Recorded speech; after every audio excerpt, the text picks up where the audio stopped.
एक बहुत ही बूढ़ी माँ थी और उसका एक बेटा था जो कि अपनी माँ के साथ ही रहता था।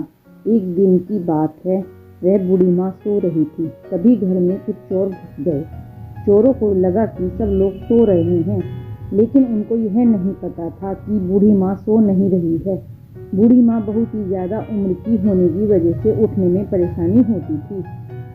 चोरों को घर में घुसकर देख बूढ़ी माँ ने बोला, बेटा तुम लोग कहाँ जा रहे हो? तुम लोगों को पता है कि तिजोरी की चाबी दूसरे वाले कमरे में है और तुम लोग यहाँ ढूंढ रहे हो। मुझको लगता है कि तुम लोग बहुत ही अच्छे घर के लग रहे हो और मेरी बात को जरूर ध्यान से सुनोगे।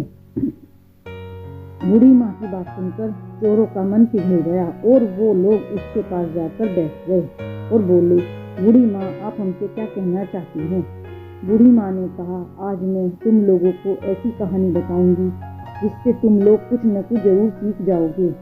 सब चोर बहुत ही मन लगाकर बूढ़ी माँ की बात को सुन रहे थे।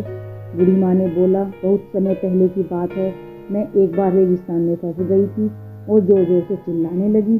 चोरों ने पूछा, आप किससे चिल्ला रही थी? तभी बूढ़ी माँ ने चिल्ला के बोला, अरे भगवान आज मुझको बचा लो। बूढ़ी माँ की यह बात सुनकर बगल के कमरे में सो रहे बूढ़ी माँ का बेटा जाग गया और देखा कि कुछ लोग उसकी माँ के पास बैठे थे और वह चिल्ला रही थी।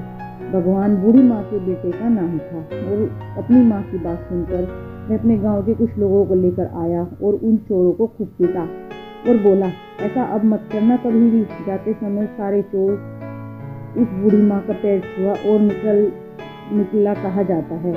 इस कहानी से हम लोगों को यही सीख मिलती है कि अगर आपके अंदर चालाकी और सब्र है तो आपको परेशानी में बहुत ही सब्र से काम लेना चाहिए। अगर आप लोगों को यह कहानी अच्छी लगी हो तो कमेंट और शेयर जरूर करें।